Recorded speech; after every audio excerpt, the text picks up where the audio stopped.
Alright, so how to get free mentorship from rich people, okay? So quick disclaimer, don't use this on me because if you do, I will know your intentions. But I get this every single day. People hitting me up from all over the world, just taking time to extract their asks out of me for help with their company or questions about this or questions about that. And now I might help them, right? I might take time away from growing my own companies to help them if it makes sense to me. But I don't really respect them. And I know that sounds harsh, but it's the honest truth, because when these people reach out to me, it's really a one-way street of value reciprocation, right? I have no reason and I get absolutely no benefit out of taking my time and using my own mental energy to solve their problems, okay? However, on the other hand, some of you may know me from this video, right? It's where I took 1 to 2 hours of my time to give one-on-one coaching to some random 16-year-old kid on the internet. And he didn't pay me $1. Here's the story, okay? I came across him on YouTube and I joined his Discord. Upon joining his Discord and going through his YouTube videos, I realized two things. He was really passionate and really transparent. He had a lot to learn and he had a strong, thriving community. So we started chatting, and because I was in the process of building my own YouTube channel, I offered to provide him free coaching in exchange for an introduction to his community, okay? And it was a huge win-win. He has seen massive growth within his company, and being introduced to his community helped me build my own community. But before I even started YouTube, I met Stefan. Stefan approached me with genuine appreciation for the company I had built. Stefan then told me his story and how he too wanted to start an agency. And afterwards, he offered to work for free inside of my company to take some of the editing work that I had to do off of my shoulders. And he over-delivered on his ask. And afterwards, he began to ask questions about his own business.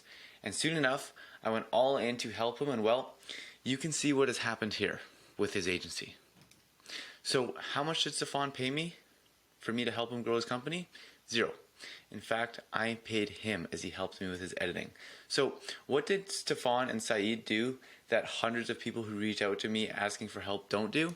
Well, they unintentionally use the framework to get free advice and mentoring from people. Now, in this video, I'm going to break it down for y'all. So stage 1 is to do research. So the first step is to research into their life and find out their accomplishments, interests, and hobbies beyond just their business. You know, what hobbies do they have? What are they interested in, right? Who are they?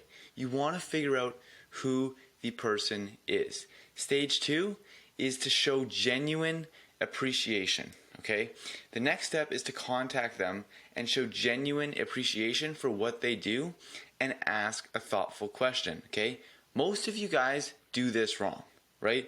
Love your tips on Instagram, Dylan. That's not genuine appreciation, especially when you immediately then make your ask right after, okay?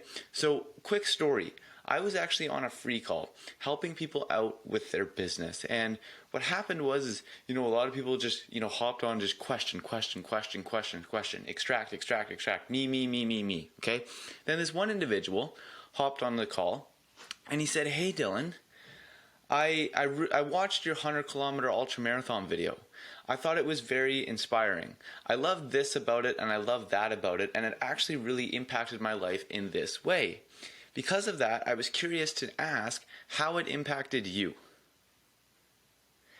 And when he showed that genuine appreciation, and he took the time to look into my business, look into my work, and look at, the things that I pride myself in saying I've been able to do, I think spent about 15 to 20 minutes helping this guy out with not only his mindset and how it relates to, when you think you're done, how much more you can go, which is what I learned running my own 100-kilometer, but then also his business.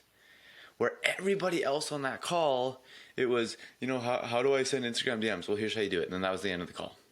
Okay, and that is the difference when you actually show genuine appreciation for what they have accomplished, okay? Stage number 3 is to share your story. So after you've shown genuine appreciation and asked a thoughtful question, that's when you want to introduce yourself. And I have an entire video about how to create and how to write your own story. Even if you're a boring individual which I will link in the description. But other than that, you want to say, hey, my name is Dylan. I'm a 19-year-old student who just dropped out of university and I'm trying to grow my business. This is where I want to be and this is how I plan on getting there, right? You want to introduce and tell this person who you actually are, right? And as I just said, more details on that on this video right here. Stage number 4 is to provide genuine value to this individual, okay? You can either give them money, you can make them money, or you can save them from pain, right? So you can either pay them, hey, can I pay you for 30 minutes of your time, 50 minutes of your time, an hour of your time, right? You make them money, hey, can I work for free to make you money? And then, or the last thing that you can do is you can save them time, right? So maybe if you know that they're struggling, like they spend way too much time doing some random task in spreadsheets because they talked about it in a video, then you can hit them up and be like, hey, I'll automate your spreadsheet task list for you, right? Save them from pain, okay? Do not ask, how can I help? Because then you're asking them to do the work for you, which they're not going to want to do. Because people at this level, whenever they have a problem, they have somebody, they just call somebody up, boom, fix this. Right? So you have to come to them with, hey, I noticed that you have this problem and I've created a solution for you. That's the big difference, okay? Stage number 5 is to over-deliver. So after you have made your promise, over-deliver on your expectations, right? Because most of the time, people are going to treat, the work that you're doing for them for free as your audition. And if you just get by, they're not going to want to hire you. Because you're going to be like, okay, well, when the time comes. And when the time comes, there's 1,000 other people that you're competing against. But if you over-deliver, you're going to stand out and you're going to get an opportunity to really, continue working and meeting with this individual, okay? And do not bug them, okay? Just because you said you'll provide value, that doesn't mean you have yet. So an example of this is I was once hit up, as I get hit up every single day, for people trying to pitch me thumbnail design services, okay? And this one individual said, hey Dylan, I saw this thumbnail, blah, blah, blah, blah. I'd love to make you a free thumbnail. And at the time, I was like, yeah, sure, let's do it, man. And then he's like, okay, I need you to send me, 10 different images, title ideas. I need you to send me your branding. I need you to send me like all of this. And I was thinking, it'd be shorter. I'd be better off just making the thumbnail myself than spending all this time to figure everything out and send it to you, right? When you are providing free work for somebody, it has to be completely done for you and hands off for them, okay? Otherwise, they're just not going to execute on it because they're not paying you, right? You are proving your value to them, okay?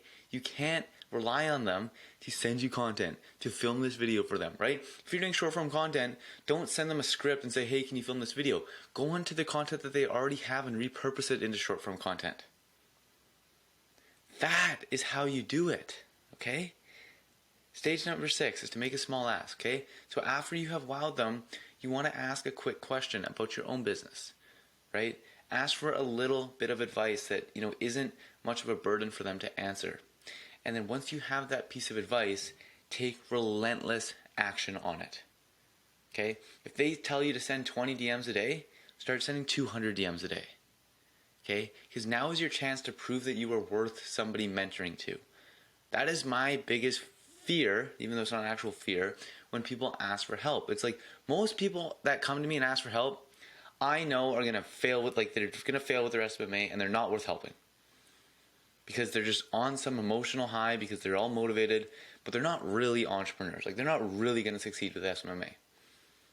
So that's why I'm like, do I really want to do this? No, I don't. But if somebody comes to me, I give them a little bit of advice and they go and take relentless action, I can be like, this person is worth somebody talking to. Okay, and then stage number 8 is to show results. So come back to your future mentor with the results produced from their advice. This will make them feel good and will have them willing to give you more. So an example of this is last week, a kid came to me, hey Dylan, I followed everything that you share with your content to a T, and I signed my first SMMA client in 8 hours. That made me feel good. that made me feel the validation that everything that I'm sharing with you guys is legit and it works like a charm. I always knew it works for me, but when I hear stuff like that is when I now know with 100% certainty that it works for anybody. This is an 18-year-old kid with no difference from any of you guys watching this video. And because of that, I now regularly talk to this individual, and I'm going to continuously help him scale his company first to 5K and then much beyond that. Okay? So if you want my help for free, I partner with agencies making 5 to 15K a month, and therefore I'll give you everything away for free to help you get you there, just so I can have more potential clients. We have the first client challenge, which is a 30-day challenge, although you don't actually have to complete it in 30 days. That is just the goal. In the first round, the average person did it in 13.84 days to get their first client. Basically, you get one-on-one help from multi-six-figure agency owners to help you make it absolutely impossible to not get a client in the first 30 days. And then other than that, we have the Discord community where I hop in periodically to help people out, and we do a couple voice calls a week to answer your questions. So other than that, thank you for investing a little bit of time into this video, and I hope you got 10x the value in return. I'll see you in the next video.